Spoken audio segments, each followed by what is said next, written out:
AJ, thank you for joining me here today to chat on our Conversations on Machine Behavior, a series in which we talk about wide-ranging things, including AI in society, as well as thinking about how we can study AI agents as black boxes, much in the same way that we think about studying humans or animals as black boxes from the social sciences or the behavioral sciences.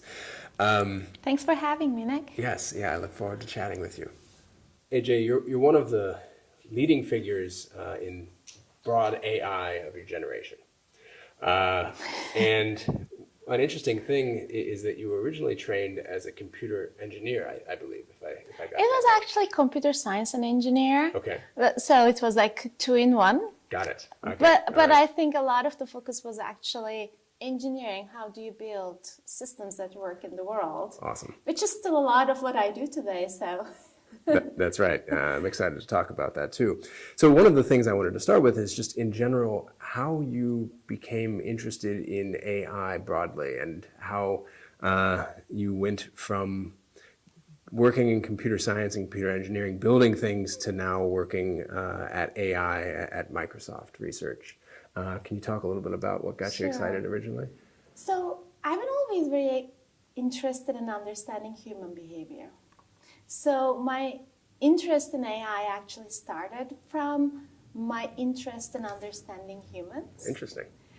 And I always find it really fascinating how people make decisions, how decisions succeed or fail, and how interactions between people really work. And I think one interesting way we can observe all of this is through human language. People talk to each other, people look at each other, and actually my first interest in AI started from natural language processing. And I was working in this research project back in Turkey when I was an undergrad, and we were looking into language and how language can be parsed by an AI system. And this is before all of the deep learning, so we were still doing the traditional parsing and developing dictionaries for Turkish versus English. And as I was working on those problems, it was really fascinating to me that something like language that comes so naturally to us was so difficult for machines to make any sense of. And I love puzzles. That was a great puzzle for me, to kind of just to look at. And that's how I kind of got into research. And actually, it's kind of a full circle in my mind because my interest started from humans. And today, a lot of the research I do is really AI and humans together. So it's really not that far from where I started in some ways. Yeah, that's very interesting. My background is as a political scientist. And so I also have started largely interested in humans and human behavior. But the more that I've been working with colleagues in AI, the more I am interested in the intersection of AI and humans and AI and society. So it's interesting. We come from it from maybe different technical backgrounds, but share pretty common interests at the core of that. These are all black boxes we're trying to understand. That's very true. And that really matters for our society. Yes, I agree. So in this vein of kind of your historical work in AI and your experience, you've been the program committee chair and involved in a number of the top AI conferences.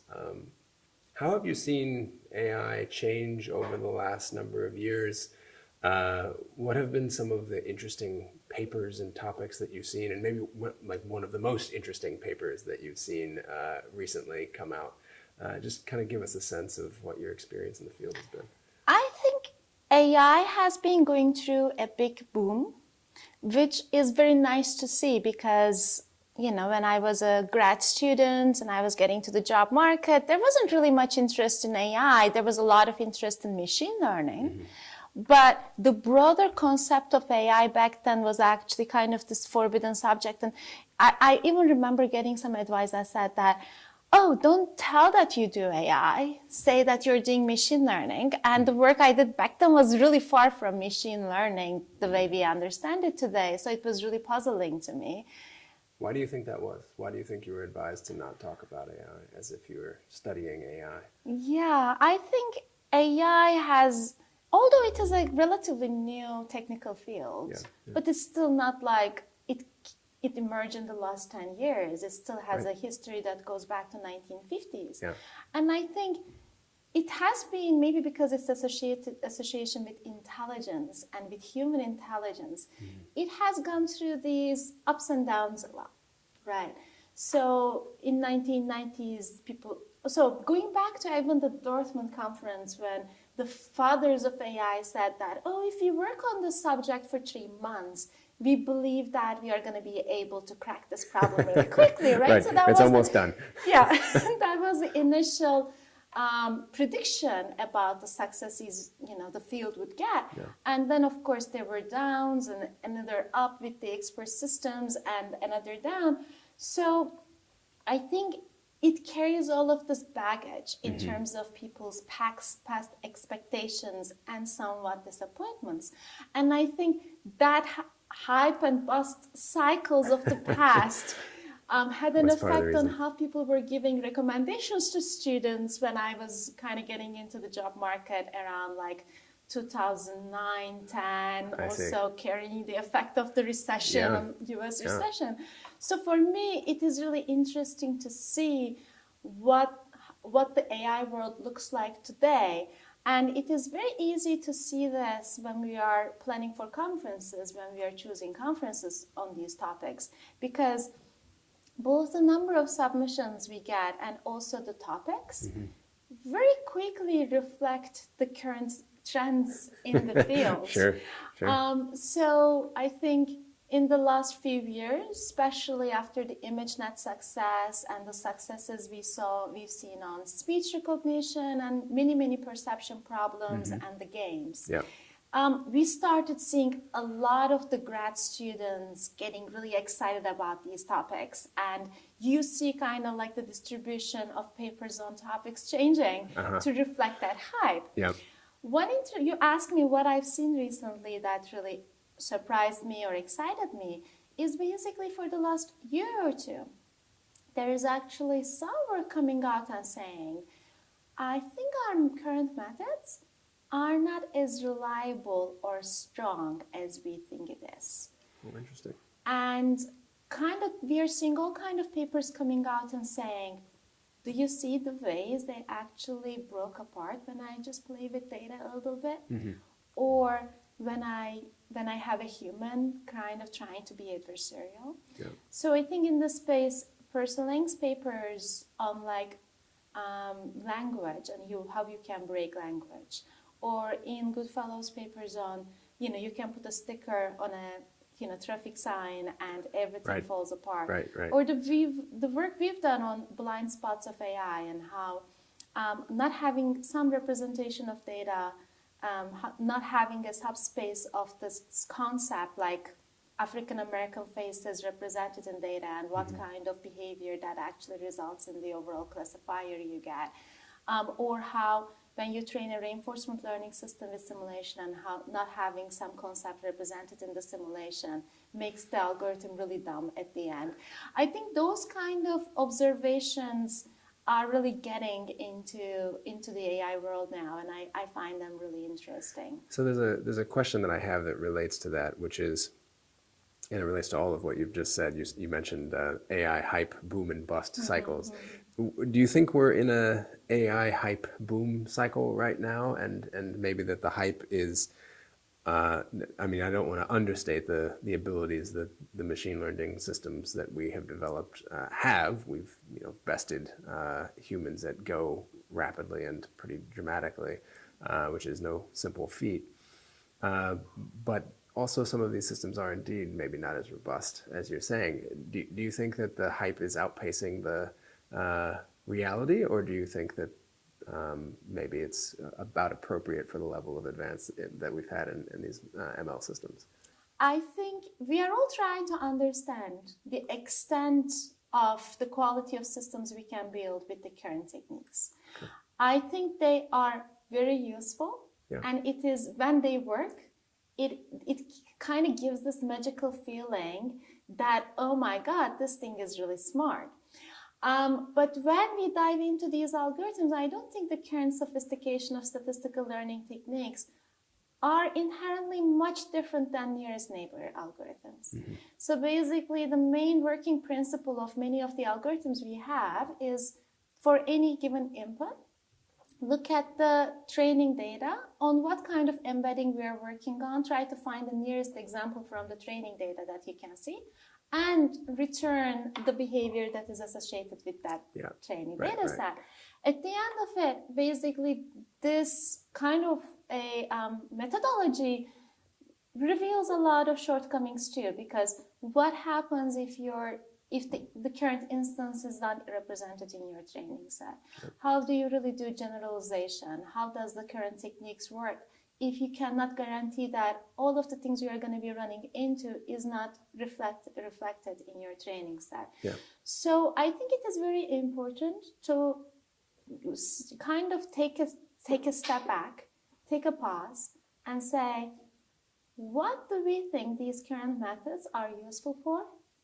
Where they may fall apart, and set expectations right about how our current systems are going to fail, so that when we are designing real systems, we are aware of these limitations, and we can actually design interactions that can overcome these failures. For example, one of the big issues that is facing the self-driving car community today is the issue of outliers, or the issue of rare instances, in the sense that when you're driving on the streets today, you're going to be running into a lot of things that may not come from 90% of the distribution.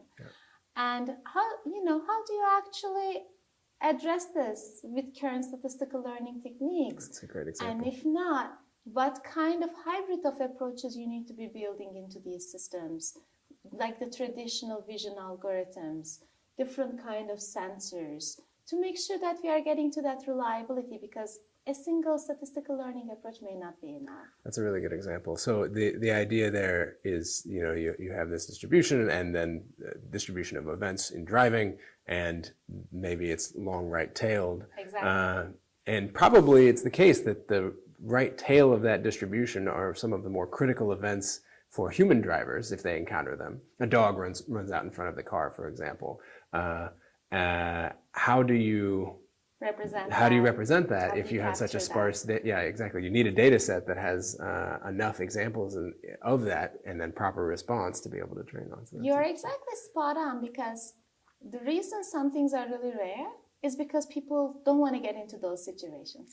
Exactly. You avoid getting into them in the first place. But they could be the really important cases, because what you do in those situations may really matter, because if you're going to be taking another action and saving yourself from an accident, that's a very important state where you should be acting correctly, right? Or there's an ice storm, and few people go out and drive in an ice storm, and few people take cars out in an ice storm, but some people do.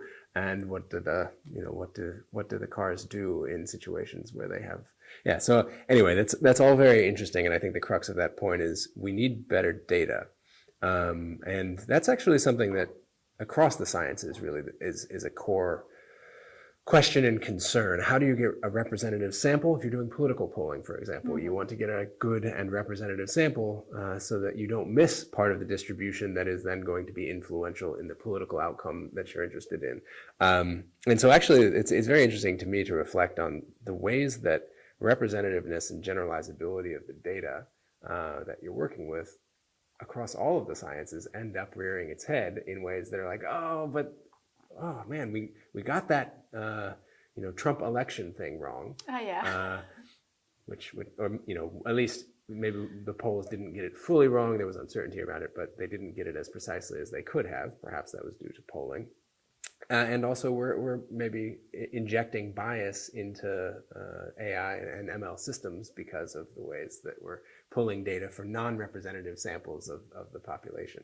So on that point, and given the fact that you are an AI scientist in industry and are working with data and working with systems and actually building real things,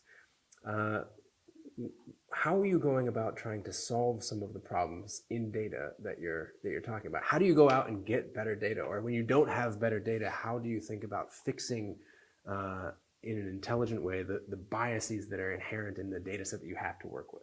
Yeah, this is such a fundamental question that matters so much for the systems we develop. I think a big revelation we are getting into, at least when we are trying to understand the current practices in industry, when we're talking to people who are building real world systems, is how much of the success of our systems depend on the quality of data we get. Yeah. And from an AI side, right, it is much more exciting to be working on the algorithms and the math. Sure, new architectures. New architectures and how changing the architecture of the DNN may lead to a few higher percentage points. But at the end of the day, when you're trying to build something, you have to think about the life cycle of an AI system, from data collection from actually starting from design, not even from data, starting from the design and thinking about the interaction, the context in which the system is going to be used, to the data collection, model development, deployment, and maintenance. Actually, currently, 80-90% of a developer team's time goes into the data part. How do you find the right data? How do you make sure that the data you have is a good representation of the real world? How do you make sure that the current data you have is not reflecting human biases in them, in ways that when a model learns from data, it's not going to be amplifying the biases we have in our society? How do we make sure that the data we have is inclusive? It actually represents opinions or represents all people we have in the world. And that is such a fundamental issue, because as engineers or scientists, we want to make sure that the systems we build work for everybody, not only for the people that look like us. Right? It is very clear that our CS community is not a very good representation of the world we live in. But we are building systems for the whole world, not only for ourselves. And how do we make sure that our systems are inclusive for everybody in the world? That's a very interesting point. So in sort of the social sciences and in population sampling, one of the things that you oftentimes do to get a representative sample is to simple random sample, to take a random sample of the underlying population, create a sampling frame, randomly draw from it in a simple random way. But one of the problems in doing that, depending on the sample size that you draw, is that you have a great difficulty in being representative of some of the smaller minority groups within that sample. So sometimes what you do if you're interested in those minority groups is to upweight or to oversample on the categories that you're actually interested in. And I think that has some applications to basically exactly what you're talking about, which is, and it's an interesting tension in the sense that if you want a fully representative sample, you may have actually low representation of some of the smallest minority groups in the population. But if you want to make sure that you have information from that group, you want to go out and actually create some bias, you might call it, in the sense of sampling bias, not in terms of ethical bias, where you get that information from smaller groups. How do you think about that whole process? And is there some tension between getting a statistically representative sample and therefore generalizable, and oversampling on some of the communities that might be protected communities or having protected characteristics? How do you think about all of that? That was a long way to ask that question. Yeah, it is a complicated problem that I'm spending most of my time thinking about. Oh, great. Well, I want to hear more. We don't have perfect solutions on this problem, but I think we are getting better at understanding where issues arise, and also even classifying the different issues we are seeing and trying to get to the underlying causes for that. So when we are talking about biases we see in AI systems, I think it's important to distinguish two types of biases we see. The first type of biases is mainly, I call it the blind spot problem in data.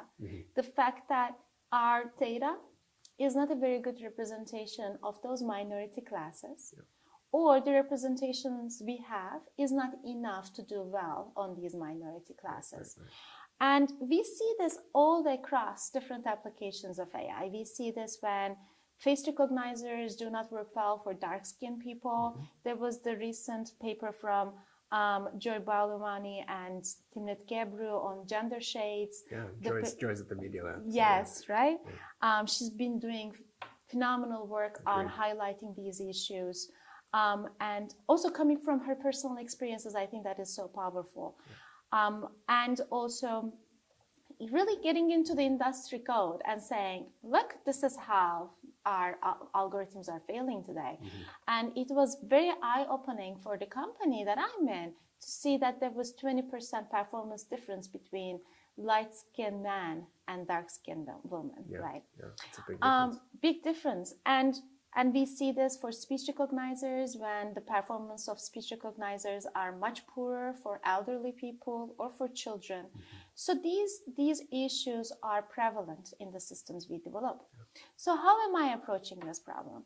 I think it is important to accept that all training data we have is going to be incomplete and is going to have blind spots in it. Yeah. The question is, how do you discover them?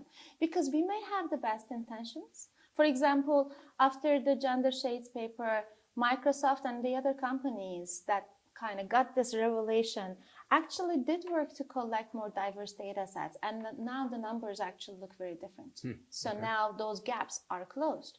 However, what happens to other minority classes? Unfortunately, this problem is very multidimensional. Yes, right. So what happens to people that have face tattoos or have wearing traditional scarves or wearing different kind of makeup, or when the systems are deployed in different lighting conditions or from a distance that looks different than from most of the training data that we have. So when we actually get into the practical notions of this problem, we see that it's going to be an ongoing exploration. It is going to be kind of this kind of detective nature, like, okay, every day you come to work and look at where your algorithms are failing and try to improve them. It's this race to perfect algorithms. So because of this, we've been really focusing on building tools that developers can use to see where the failures of our algorithms are happening when these systems function in the real world. Oh, interesting. Without going into too much detail, can you generally tell us what those tools might look like, or are they command line interfaces? Are you trying to make it easier for it? Do you have to be a very technical developer to use them? Can you be someone who's maybe a social scientist in using them, or what's the? Yeah, so we are trying to build things that are quite visual and actually can enable any developer to be able to detect where the biases and the blind spots are coming from. Cool. And basically, the ideas are actually quite simple. We need feedback from users to know where the systems are not functioning well. That feedback loop needs to happen. Yeah.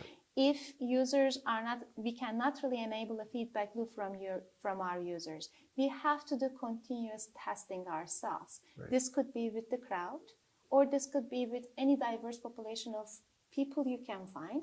And you should create a continuous feedback loop. And this means our development efforts should not finish after training our models. We have to have eyes and ears on these systems continuously as they are functioning in the real world. Once we get that feedback loop, it really becomes a discovery problem. Among this pool of data that our systems are getting every day, some of which is labeled with like good or bad, and some of which may not be labeled and we need to get supervision on, how do we actually visualize the data, the subspaces, because most of these failures are systematic, they are not one-offs and random, right? How do we discover it? And how do we visualize it to the developer? Like, imagine yourself coming to work every day and the system gives you a report. Nick, the system you have in the world today failed on these sorts of instances. And this is our recommendation. This is the type of data you should be collecting. Or you talked about sampling and have you may sample in different ways. Give a recommendation like, oh, I think if you sample your data this way, you may be able to, improve your performance on this. So one of the questions I have on that is you sort of want to do a better job optimizing the algorithm to perform better in the areas that you note that it fails. So at the present time we examined your algorithm and it doesn't do a good job or as good of a job identifying black female faces as white male faces. So here are the things you can do to improve the accuracy on black female faces. Are there trade-offs then? And this is maybe not the best example, but when you're trying to optimize an algorithm to fix certain features, are you kind of playing whack-a-mole where you build an algorithm that now does better on this because you've oversampled on black female faces and it does better there, but on Native American faces your performance has dropped somewhat? Do you see that generalize in these algorithms, or is it largely okay, we've found a blind spot, as you put it, and we fixed that blind spot, and now the algorithm is just overall better across the board? How often do you see trade-offs versus just... So you're asking a very critical question about measurement and the value judgment we have on our systems in terms of what these systems should be doing. So I think the first question that is really important is, how do we measure our systems? I think one of the big shortcomings we have in the AI world is we usually measure performance of our algorithms on aggregate metrics. Yep. You get a training data set, test data set, and you say, I do 96% on this data. But 96%, what does that really mean? Because if it is doing 4% random errors versus doing 100% on the majority group, and all of the 4% errors are happening on the minority group, these two scenarios have very different consequences for the society we live in. So measurement and doing detailed measurement, not only aggregate metrics, but actually doing this detailed analysis on how your algorithm is functioning for different groups is very, very important. Then you get into the question of value judgment or the SHIP criteria, whichever way you put it. So you're talking about a world, let's say, that we are actually getting a much lower performance on a subgroup of users. What do you do? What are the trade-offs there? Right. There are actually some new techniques that can put that trade-off into the objective function of the machine learning algorithm, like the work that Alek Agarwal, Hannah Wallach from Microsoft Research has been leading. They've been actually showing that, I can change my objective function. I can tell to the algorithm that I really care very much about how you're doing on this minority class. I'm okay sacrificing a few data points here to gain that. That is a very, very hard conversation to have because, who decides that? It's right? inherently a political question in the sense, I'm a political scientist again, so yes. so I think about that immediately. But we are facing these questions today. And then I think the much nicer solution is, okay, let's collect more data from that group, and can we actually improve the performance of this group without hurting others? Yes. That's what happened with our experiences with the face recognition API. Right. So when the team collected data from some minority groups, that didn't really hurt the lighter skin people. Actually, the performance for them improved or stayed the same, while the performance for the darker skin individuals improved. However, that doesn't mean it's a quick fix and there are no trade-offs. Basically, the trade-off there was that spending more time and money on data collection. So as we realize these kind of problems, we are always going to get to trade-offs. And we need to have hard conversations about what do we think is the right objective for our algorithms to function in the world. No, that's a very important and fantastic question, and kind of I want to get in a second to thinking about that going into the future, and you've done a lot of thinking on that. But the question that I have with respect to your current position in industry and thinking about these issues of bias is, what are the legal sort of concerns that you've encountered, if any, in all of the different countries around the world that Microsoft operates in? Are you allowed to consider protected classes, design algorithms that perform better on one protected class, but sacrificing performance on the majority class in some countries? Or is it basically, are there any legal issues that you encounter when you develop systems in that kind of intentional way, where you're embedding values and politics into these things? I don't know what that looks like legally in the U.S. or in other countries. So far, I really don't remember a case where these kind of value judgment questions were made due to regulations or legal requirements. Okay. I think one of the big steps we are taking as a company is actually creating a bigger awareness around these issues for the people who are developing them, so that people understand that these bias issues happen in the models they build, and they should be watching for it. And so far, the big push was just making sure that these systems work for everybody and taking the right steps to ensure that that happens. And we didn't really get into any case where, oh, let's sacrifice points on this group so that it happens here. Overall, we've been pushing for, improvements for all. And this is what, if I wear my corporate hat for a second, this is what Microsoft's principles on AI that Satya outlined in his talks, and also the Future Computed book really talks about. However, regulation and the legal framework, I think, is something we are definitely paying attention to. And it's getting into some of our work in some interesting and unexpected ways. So one way this is happening is, I don't know how much you know about GDPR, the data regulation that came from European Union. That is actually a big topic in industry. So what GDPR does is actually talking about collection of sensitive data and protecting user privacy with respect to data collection, and putting some regulation on what can be collected.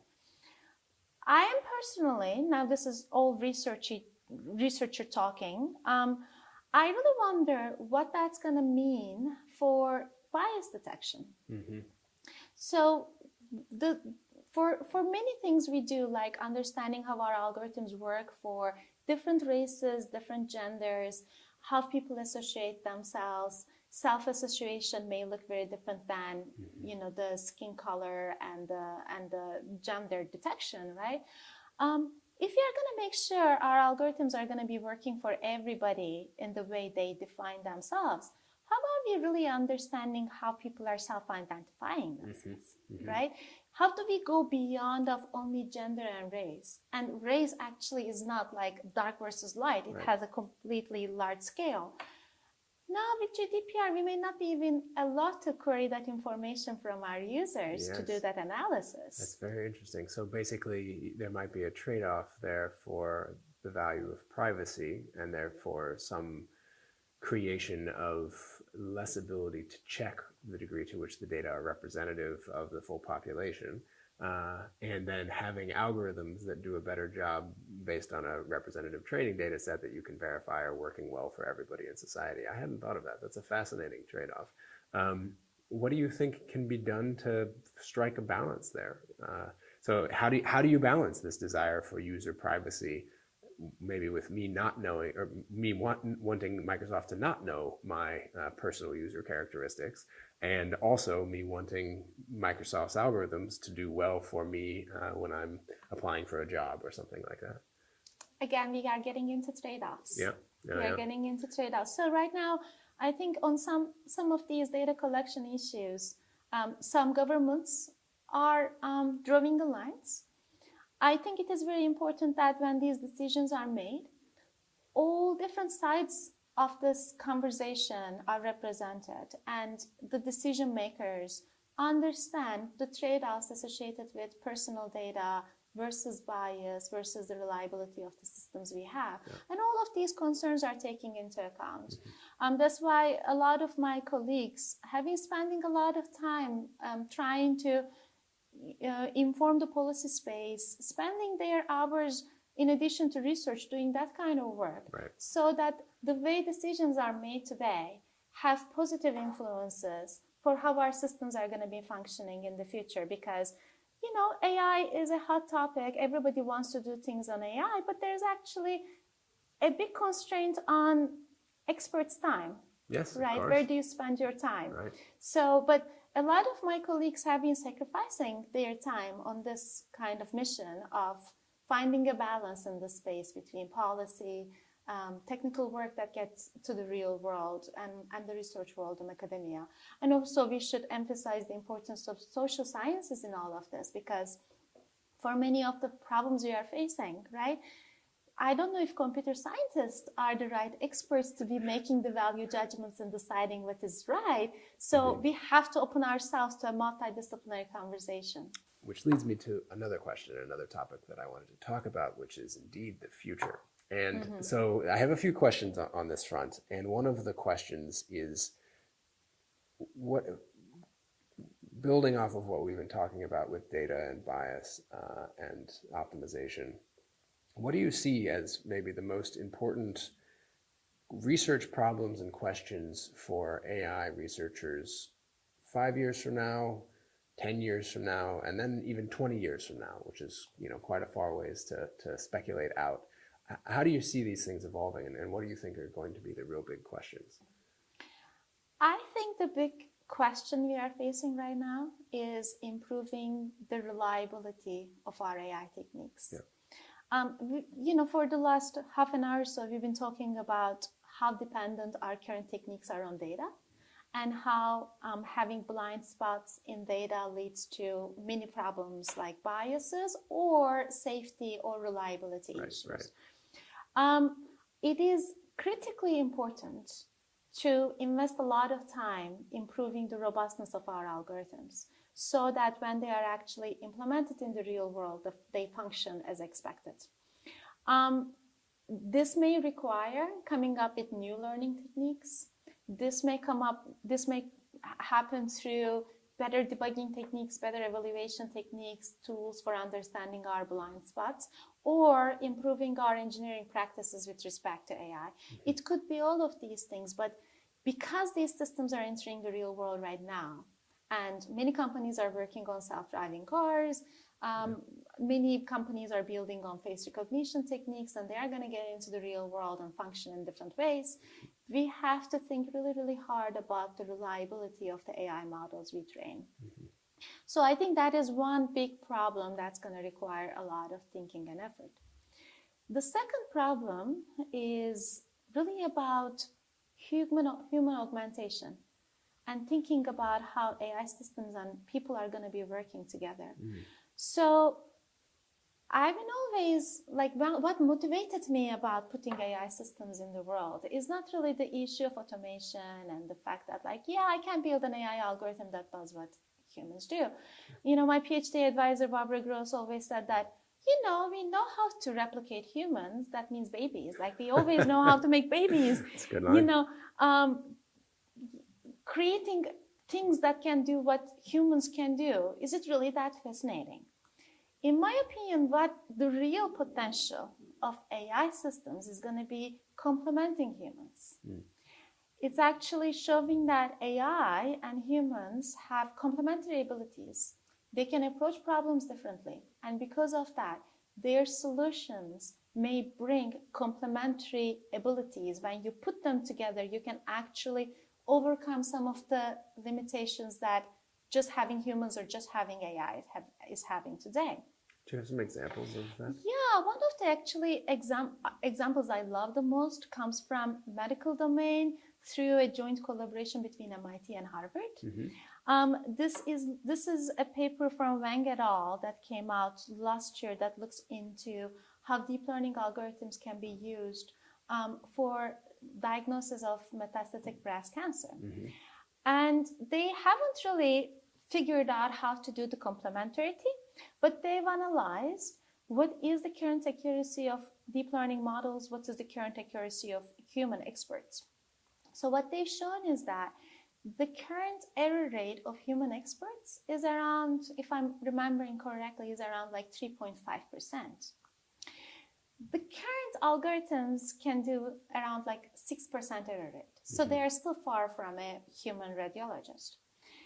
However, this is the meat of the paper, right? But they conclude with a very simple analysis. They say, okay, can we understand where the machine errors are coming from and the human errors are coming from? And they do this hypothetical analysis that says, imagine a world where we could really understand for which decisions we should rely on the person, for which decisions we should rely on the AI. Right. The error rate drops by 85%. Interesting. So it gets to something like 0.5%. Wow. So that is a hypothetical analysis. We've been building other kind of systems in my work where we look into galaxy classification and galaxy zoo and actually show that when we put human labeling and the machine analysis together, performance is going to be higher with less labeling. People have been doing a bunch of different experiments on hybrid chess play and showing that machines and humans can play chess together and you actually get better gameplay. So there are a number of different examples of this complementarity across applications. However, for complex problem-solving tasks that really matter for our society, like this could be driving, this could be recidivism decisions in US courts, this could be medical decision making. How does this complementarity work? How do we build AI systems that understand what humans can do? Or how do we train humans to understand what machines can do? Yeah. And actually build a team? How do we go from automation to full collaboration? I think that's kind of the 10 to 20 year problem that I'm quite excited about. That's fascinating.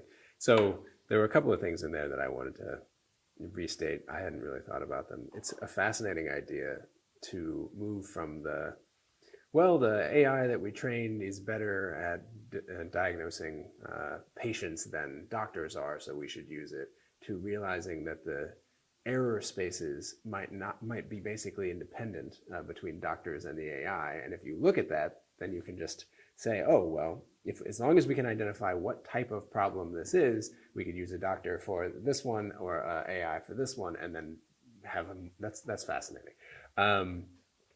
But there was something else that came to mind when you're talking about these integrated systems that bring humans into the loop.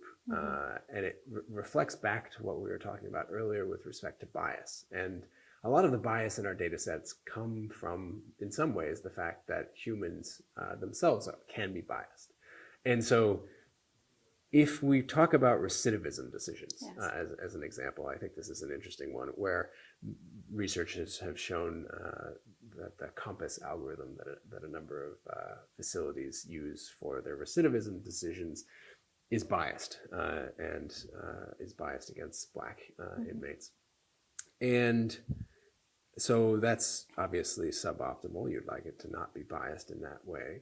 But also other scholars have shown recently that that the compass algorithm is biased, but it's a bit less biased than a sample of humans would be. And so the concern that I have conceptually is that you say, okay, we take the compass algorithm, it has this bias. We'd like to bring in humans to get this bias out of it. But the humans that we bring in may be, unless trained carefully, may be subject to the same, if not worse, biases that the algorithm got embedded with in the first place because the humans created those data. They created the system that we live in, they created the politics that we live in, and that system itself is inherently biased. So how do you think about situations like that where you want to make systems that are not biased, but you want to have those systems be informed by humans that themselves are somewhat representative of the population, of the values that humanity has, of the values that the society has that are making those decisions, and those humans are biased. And they're making biased data, and you don't want to have recidivism decisions that are unduly biased against Black people. But if you select a random jury from the population, they'll be biased. If you select the data that jury would create, or the data that the correctional officers would create, that's going to be biased. How do you think about fixing that? And this is just recidivism, but that can apply to many of the other examples we've been talking about. Thank you so much for bringing this up, because when the first time you asked me the question about bias, I started by saying that I think we need to understand the different kinds of biases our systems are dealing with. And I started by saying, first, and that opened up a whole conversation. So I never got to say got to Right. get to the Yes, second yes, yes. class of biases. So now we are getting into that. So just to do a recap in my mind about how I think about bias problems, I think the first group of bias problems we are dealing with are these kind of systematic objective errors that AI systems make, like face recognition, speech recognition. It is clear that you are misrecognizing somebody. I objectively know that this is correct, this is wrong, and I can do that analysis. Yes. And the cause for most of them is because data is incomplete. Sparse data. Yeah, sparse data. Yeah. But it is inherently a data collection and engineering problem. So once I detect that I'm missing data, I collect it, I fix it. That's kind of the face recognition gender shade story. Yeah. So that's kind of the much easier class of biases we are dealing with today. But you brought up the second class, which is much harder to deal with. And what is that? It is really our AI systems are biased, not because the data is complete, but because they are learning from the true distribution of the world, which captures a lot of the biases we have as our society. Yeah. That is fundamentally, in my opinion, a very hard problem that requires a lot of multidisciplinary thinking to get right. So we see this with recidivism decisions. John Kleinberg and his collaborators has been doing a lot of great work and on analyzing human decisions in courts and showing what kind of biases the data already reflects. We see this in Adam Kalai's work, where he and his collaborators show that word embeddings, learning from large-scale data, captures all kind of gender stereotypes, like associating computer scientist with being a man profession versus the corresponding woman job comes out to be a homemaker. So these questions are really prevalent and we should pay a lot of attention to them. I don't think, though, there's an easy fix. Yeah. So it really gets into this issue about value judgments. For example, even for the case that Adam shows in his word embedding paper, just because it's this kind of easier to understand, easier to map problem, when he shows that, the machine thinks being a doctor is associated with being a man and being a nurse is associated with being a woman. How do you actually fix this, given that majority of our society, majority of our doctors are male? Right. Like, do you really override this statistical prior about what we have as occupations? Do you aspire for a society where, not all of the professions are equal between men and women? Yeah. Like, whose value judgment do you put in there is really a hard question.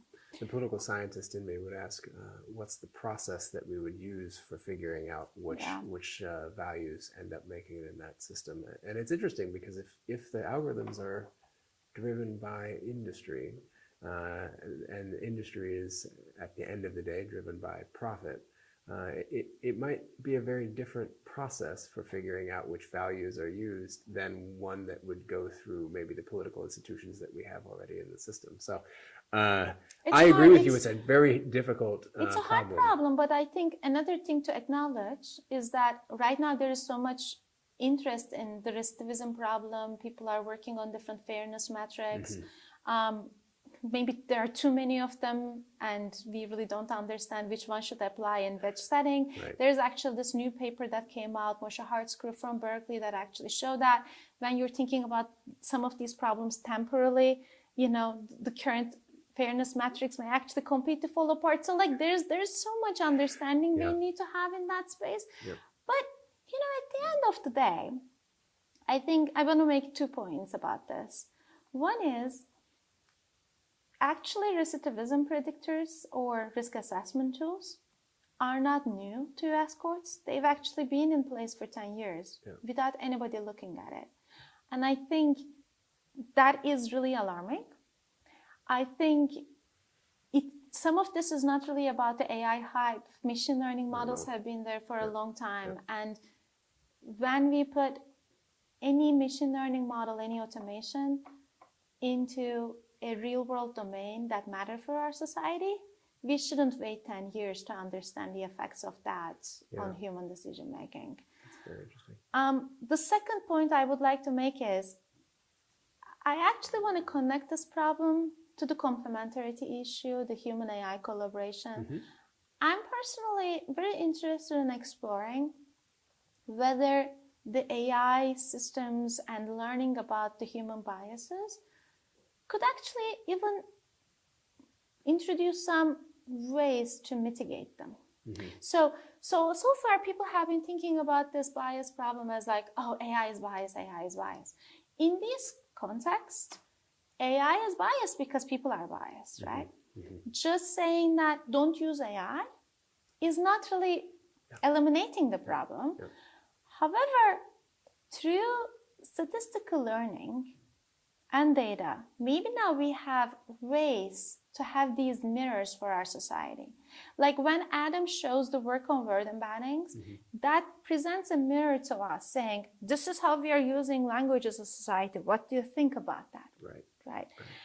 So without these models, maybe we haven't really thought very much about what our biases look like. Now maybe we have a way to quantify some of these biases. Can we make use of this to help people to overcome their biases? Can we build tools for people to use and understand their biases better? I just want to kind of think about a future where instead of just accepting the bias problem, we actually try to think about AI as a tool to overcome them. Yes, yeah. This is why we need so much work in this space. But when I'm in meetings, and I kind of always dream of the system that watches what everybody is saying.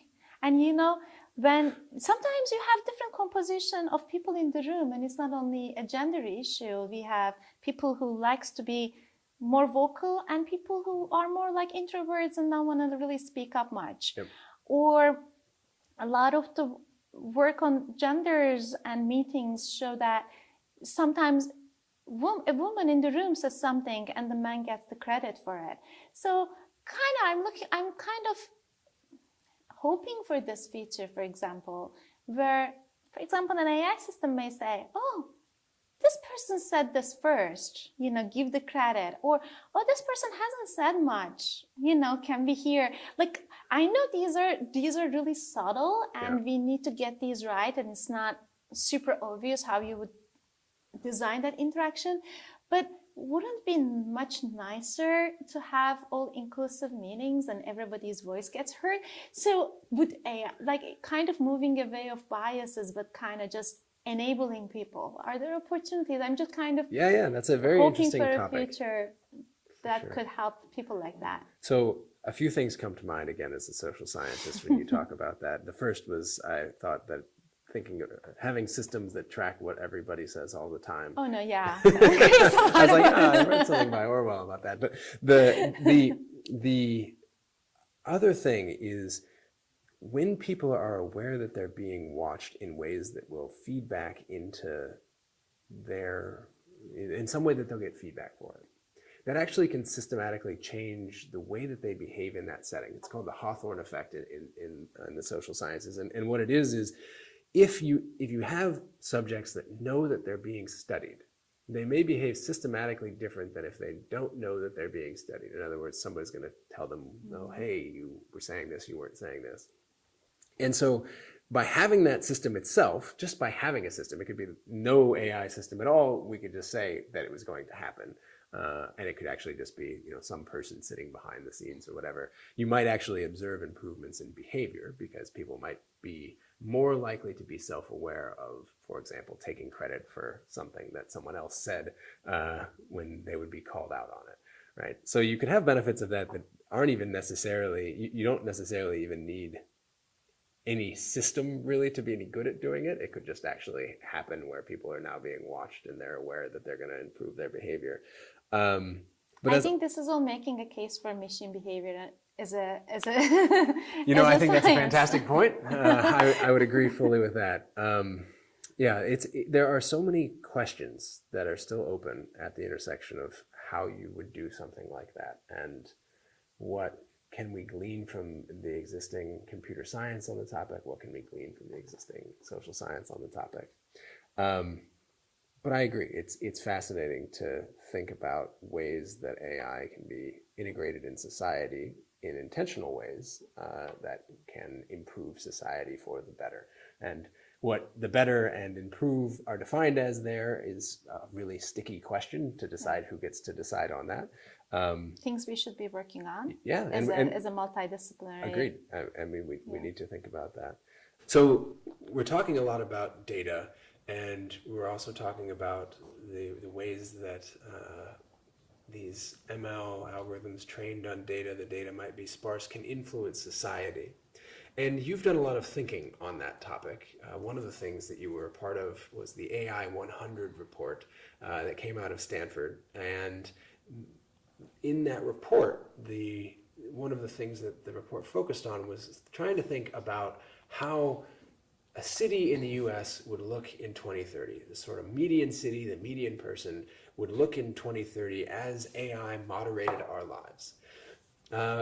What do you think the future city in 2030 will look like? Will we be floating around on floating AI disks, or will we be constantly sitting there with our visors on that are all serving us up AI mediated clickbait information, whatever? What are your thoughts on that, and how were you thinking about that when you were doing the report? Let me start by saying a few things about how the report came out to be and how I got involved. AI 100 is a Stanford program that is sponsored by Eric and Mary Horvitz, because they thought that having experts in the field looking into the progress of AI in a longitudinal way, in a way that's why it's called AI 100. It's supposed to be 100-year study of artificial intelligence, not only like one data point in time, but actually that goes beyond, is actually, I think, very valuable, because as we talked during the conversation today, there are a lot of hypes and busts and expectations and disappointments historically about AI. And it is very important to have this continuous attention on how we are predicting things. Are we right? Are we wrong? What we are betting on, do they really come out to be true? What are the major trends we have in the society? I think these are really, really important information for us to think about the future of AI. It's going to be very interesting to see what the team in 2020 is going to do, what kind of insights they are going to have, because a lot has changed since even like we started working on this report in 2015. Even since then, a lot has changed. Yes. So I'm really looking forward to reading the next team's reflection on what we've written. However, though, I think another point I want to make about the report is that there's a lot of value in taking a step back and looking at how we were doing in this conversation, taking a broader view. And we've actually, in that report, talked about bias, talked about responsibility, talked about inclusiveness, talked about how benefits from AI systems should be distributed to the society. Like all of those points were actually raised in that report and became much more commonplace in the years to follow. So I think I want to believe that there is actually some impact doing these kind of studies. So coming to your question about 2030 and what future may look like, I can imagine two very different futures. I think when people talk about AI, they kind of imagine this. Some people imagine just this future where everything is done by AI, humans have nothing to do. We're just fat blobs sitting around in sofas somewhere, like Wall-E style. And the jobs are lost. And then there's I can also imagine a very different future where we say, oh yeah, there was this AI thing that we were very excited about, but it turned out that it wasn't very reliable, so we decided not to, not to use those systems very much. As an AI researcher, I'm not happy with any of those futures. I really want to imagine a future where it is neither of those, and actually people are more productive, happier, maybe less biased, maybe they can make better use of their time, maybe they can manage their lives better, and their stress level is reduced because they are getting the support from AI. Yeah. So that's kind of the future I wanna hope for. For example, there are less accidents on roads because humans and machines are working together. Our machines got so reliable that we actually that problem is already gone. I think I'm really imagining a 2030. The world may not look very different. Maybe we still have our small devices with us. Maybe we don't have flying pods. Oh, But darn. we'll see. Yeah. But some of our societal problems, hopefully, are improved a bit because we really figured out how to get the AI systems working with people. That's kind of the future I'm really hoping for. So let me add one potential dystopian future. This is the political scientist in me. The thing about AI technologies is that the concentration of the intellectual property associated with AI means that conceptually you can own the algorithm and the data set that is running all the cars in the world, conceptually. If that is the case, then the profits that go to the selling of that intellectual property will accrue to one firm, potentially of a very small number of individuals. If you iterate this out across domains where AI is either augmenting or replacing humans, you have the potential for a huge accumulation of capital and wealth into the pockets of a few. And one way the world looks dystopian as a result of AI actually has nothing to do with AI specifically in terms of the technologies, but has to do with AI as an intellectual product that can allow for the extreme agglomeration of wealth into the hands of a few. And that can mean functionally that unless you figure out a way to distribute those resources, AI worsens the plight of the median person in society, even though the technologies exist for that person to be way better off. They might just not be able to afford them. They might not be able to afford a better life in 2030 than in 2020. That is another dystopian thing. I would say that's the third world that I would describe. How do you think we prevent that dystopia from occurring? And do you have any thoughts on that? I think that was part of the AI 100 report. Yeah. What do you think about that?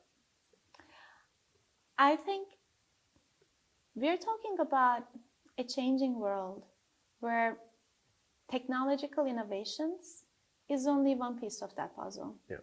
I think it's an enabling factor for change. However, it is not going to be the technology people that is going to decide what that future looks like. I don't think any one of us wants that responsibility or understand the world well enough to actually say what that world should look like. Right. I worry about the scenario you're talking about. I think this has happened in the past.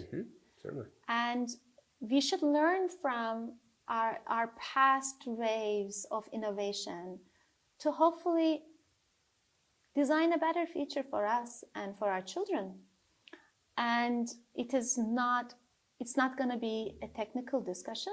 It is really going to be a societal discussion about what kind of a world we really want to live in. Yep. And we are really getting into your field now of how we should design a social system that can enable a better future rather than a few people owning the whole wealth and everybody else getting worse off. And the political economy of it is incredibly difficult to think through solving, especially when it's the case that for example, the US political system, having access to capital means that you can use that capital to help fund the lobbying campaigns that influence the politicians that we have. So it's an interesting and really complex problem. I think it's a problem that relates to AI and society, like so many of the problems we've talked about today.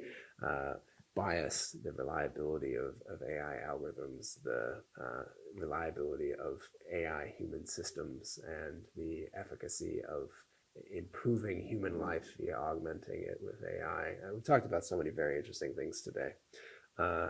AJ, again, thank you for being here today. Fantastic, wide-ranging discussion, and I look forward to working with you again in the future. Thank you for the fun conversation. It was really fun. Yeah.